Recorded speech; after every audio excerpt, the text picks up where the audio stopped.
Hi friends, welcome back to my YouTube channel. ನಾವು ಇವತ್ತೇನು ಮಾಡ್ತಿದ್ದೀವಿ ಅಂದರೆ ರಸ ಮಾಡ್ತಾಯಿದ್ದೀವಿ. ರಸ ಮಾಡೋಕ್ಕೆ ಏನೇನು ಬೇಕು ಅಂದರೆ ಜೀರಿಗೆ ಮತ್ತು ಮೆಣಸು ಪೌಡ್ರ್ ಮಾಡಿಟ್ಕೊಂಡಿದ್ದೀನಿ, ಹುರಿದು ಬೆಳ್ಳುಳ್ಳಿ ಜಜ್ಕೊಂಡಿದ್ದೀನಿ ಒಂದಡಿ, ಕರಿಬೇವು ಸೊಪ್ಪು 5 ಗುಂಡು ಮೆಣಸಿನ್ಕಾಯಿ, ಮತ್ತು ಒಗ್ಗರಣೆಗೆ ಜೀರಿಗೆ ಸಾಸಿವೆ ಹಾಕೋತಿದ್ದೀನಿ, ಮತ್ತು 3 ಟೊಮೆಟೊ ಬೇಯಿಸಿಟ್ಕೊಂಡಿದ್ದೀನಿ, ಕಟ್ ಮಾಡಿ ತೊಳೆದು. ಅದಕ್ಕೊಂದು ಸ್ವಲ್ಪ ಹುಣಸೆ ಹಣ್ಣು ಹಾಕ್ಕೊಳ್ಳೋಣ. ಆಮೇಲೆ ಸ್ವಲ್ಪ ಎಣ್ಣೆ ತೊಗೊತಿದ್ದೀನಿ, ಎಷ್ಟು ಬೇಕೋ ಅಷ್ಟು. ಗ್ಯಾಸ್ ಅಳಿಸ್ಕೊಳ್ಳೋಣ. ಗ್ಯಾಸ್ ಅಳಿಸಿ ಕಮ್ಮಿ ಉರಿ ಮಾಡ್ಕೊಳ್ಳೋಣ. ಆಯಿಲ್ ಹಾಕ್ಕೊಳ್ಳೋಣ.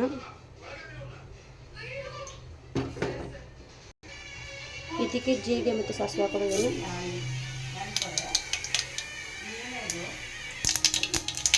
ಇವಾಗೆಲ್ಲ ಸೇರಿಸ್ಕೊಳ್ಳೋದಲ್ಲ, ಕರಿಬೇವು ಸೊಪ್ಪು, ಮೆಣಸಿನಕಾಯಿ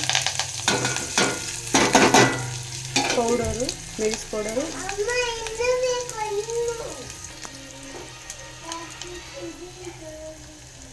ಸ್ವಲ್ಪ ಅರಿಶಿನ,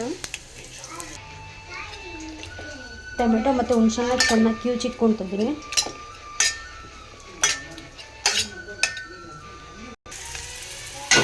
ಚೆನ್ನಾಗಿ ಫ್ರೈ ಮಾಡೋಣ. ಇವಾಗ ಟೊಮೆಟೊ ಮತ್ತು ಹುಣಸೆ ನೀರು ಕಿವುಚ್ಕೊಂಡಿರೋದನ್ನ ಹಾಕೋಣ.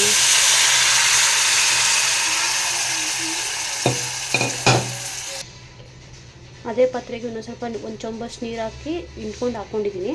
ಇದಕ್ಕೆ ಸ್ವಲ್ಪ ಉಪ್ಪು ಹಾಕೋಣ, ರುಚಿಗೆ ತಕ್ಕಷ್ಟು. ಗ್ಯಾಸ್ ಜೋರು ಮಾಡ್ಕೊಂಡು ಚೆನ್ನಾಗಿ ಮಿಕ್ಸ್ ಮಾಡ್ಕೊಳ್ಳೋಣ.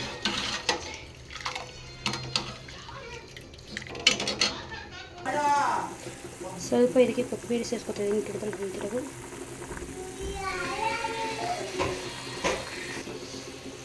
ಚೆನ್ನಾಗಿ ಕುದಿಲಿ, ಒಂದು 5 ನಿಮಿಷ 10 ನಿಮಿಷ 5ರಿಂದ 10 ನಿಮಿಷ ಕುದ್ದು. ಚೆನ್ನಾಗಿ ಕುದ್ರೆ ಸ್ವಲ್ಪ ಗಟ್ಟಿ ಆಗುತ್ತೆ, ಅಷ್ಟು ಚೆನ್ನಾಗಿರುತ್ತೆ ಟೇಸ್ಟು.